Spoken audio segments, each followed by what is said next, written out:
बिहार में बीजेपी और जदयू आमने सामने हैं।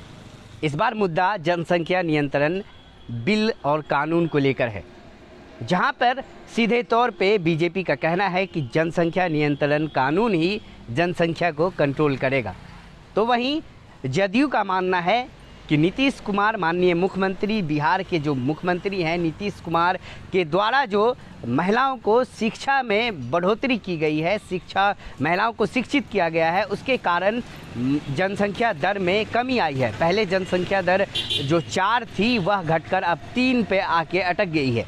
तो आखिर यूपी में जिस तरह से योगी आदित्यनाथ द्वारा जनसंख्या बिल लाया जा रहा है, उसको लेकर पूरे भारत में अब चर्चा का विषय बना हुआ है।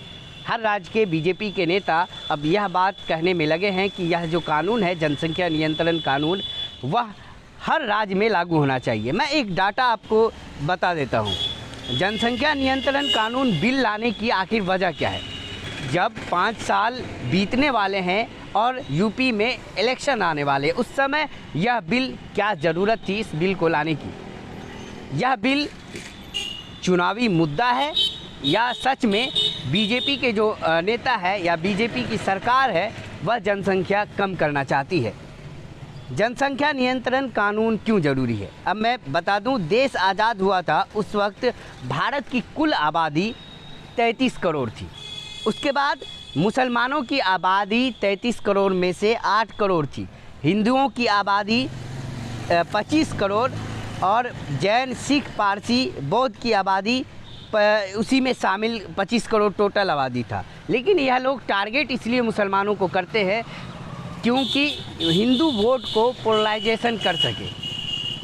हिंदुओं को यह दिखाते हैं कि मुसलमान के ही 4-5 बच्चे होते हैं, मुसलमानों के ही 5 से अधिक बच्चे होते हैं, हिंदू लोग जो है उनके 2 ही, 1 ही या किसी को बच्चे ही नहीं होते, और मुसलमानों को ही 15-20 बच्चे भी होते हैं। या इनकी ये जो व्हाट्सएप यूनिवर्सिटी है या यूँ कह लीजिए फेसबुक यूनिवर्सिटी है, इस पे इनको पढ़ाया जाता है। अब मैं एक डाटा पेश करता हूँ। अभी जो वर्तमान में कुल आबादी देश की है वह 136 करोड़ है। मुसलमानों की मौजूदा आबादी 17 से 18 करोड़ है।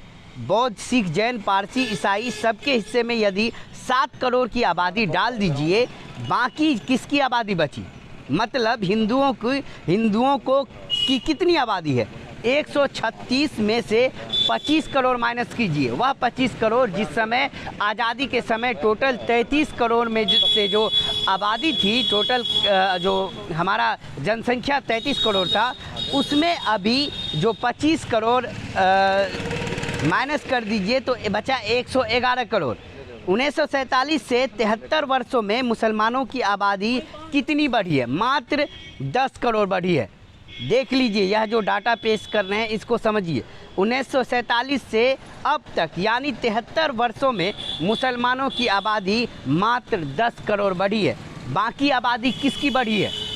बाकी आबादी हिंदुओं की बढ़ी है, जो कि है 86 करोड़। जनसंख्या विस्फोट कौन कर रहा है? अब यह बात सोचिए, जनसंख्या विस्फोट कर कौन रहा है और बदनाम कौन हो रहा है? जहाँ पे मात्र 10 करोड़ मुस्लिम आबादी बढ़ी है, वहीं पे 86 करोड़ हिंदू आबादी बढ़ी है। 2 से ज़्यादा बच्चे होने पर सरकारी नौकरी नहीं मिलेगी क्या? अब जो नौजवान हैं जिनके बच्चे भी नहीं हैं, जिनके शादी भी नहीं हुए, उन्हें सरकारी नौकरी मिल रही है। बेरोज़गारी, महंगाई बढ़ती जा रही है। कोरोना काल में जिस तरह से लोग परेशान रहे, ऑक्सीजन के कारण जिसकी मृत्यु हुई, और बहुत सारी ऐसे मुद्दे हैं जो चुनावी मुद्दा होना चाहिए, लेकिन अब वह चुनावी मुद्दा नहीं रहा।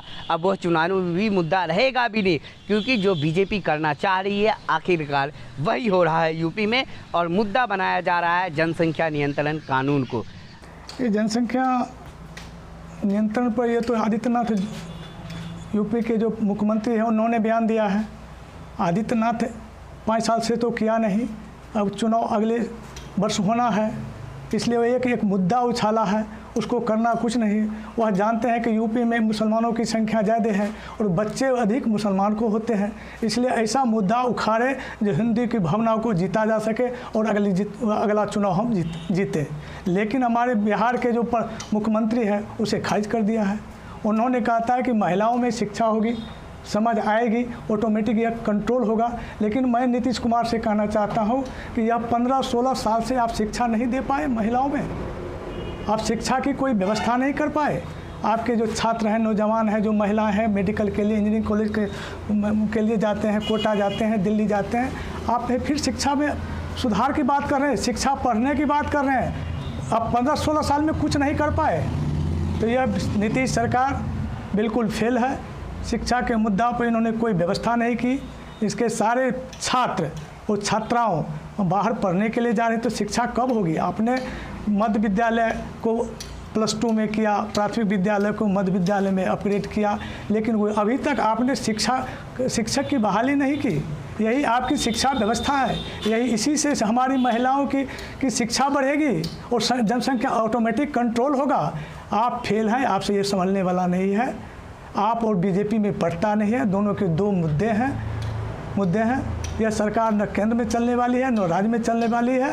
ये दोनों में बराबर तकरार की बातें चल रही। आप देख रहे हैं जदयू के विधायक कुछ बोल रहे हैं और बीजेपी के विधायक कुछ बोल रहे हैं। इससे हमारे देश का राज्य का विकास होने वाला नहीं है।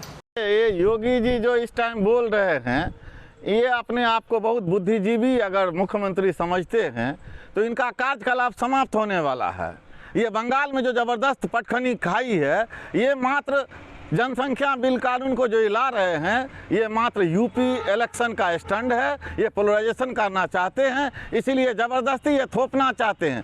देश के हित में ये कानून नहीं है, ना लोग इसे चाहते हैं। ये मात्र इलेक्शन का पोलराइजेशन है, ये इलेक्शन स्टंट है। अभी सिर पे चुनाव है, इसलिए ये कानून थोपना चाहते हैं। इससे किसी को भला नहीं है। ये विकास के मुद्दे से लोगों को भटकाना चाहते हैं। ये 4 साल में कुछ नहीं कर पाए उत्तर प्रदेश में, उसको झांपने के लिए ये नया बात ला करके लोगों को उलझाना चाहते हैं इस कानून के तहत। इससे कोई फायदा देश को नहीं है। योगी जी, अगर आप चाहते हैं तो 1 साल विकास करके दिखाइए। जो 4 साल आपने उत्तर प्रदेश को बहुत घाटे में ले गए, अपराध का अड्डा बना दिया है। इसीलिए ये कानून आपका नहीं चलेगा, नहीं चलेगा, नहीं चलेगा। रोजगार नहीं दे रहा। ये शर्म आनी चाहिए इन्हें कि चाइना के पटाखे और खिलौने भी भारत में बिक जाते हैं और हमारा युवा बेरोज़गार बैठा है। अगर छोटे छोटे उद्योग के लिए अगर सरकार ने समर्थन किया होता, उन्हें लोन आसान किस्तों पे और आसान तरीके से लोन दे दिया होता, तो आज चाइना नहीं हम पूरी दुनिया से मुकाबला कर रहे होते।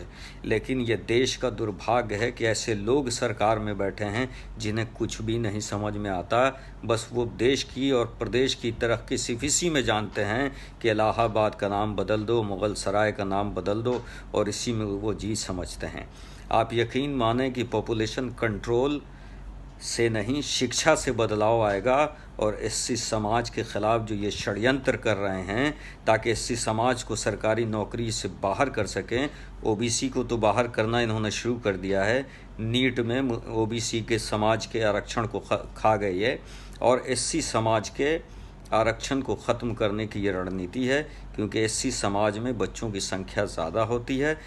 एससी समाज की महिला हमारी अभी शिक्षित पूरी तरह से नहीं हो पाई हैं, उन्हें शिक्षित करने की ज़रूरत है।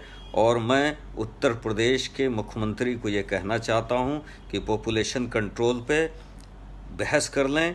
अगर उत्तर प्रदेश की पॉपुलेशन बड़ी है तो उत्तर प्रदेश के युवाओं को रोज़गार दीजिए। आपकी ये पॉपुलेशन आपकी शक्ति बनेगी, आपकी ताकत बनेगी। ये कमज़ोरी कभी नहीं हो सकती है। मिलेट टाइम्स को आपकी ज़रूरत है, हमारी आप माली मदद करें। हर महीने सिर्फ 100 रुपये और 1 साल के लिए 1 साल सिर्फ 1000 रुपये। रकम भेजने के लिए यहाँ दिए गए फ़ोन पे, गूगल पे और पेटीएम नंबर का इस्तेमाल कर सकते हैं।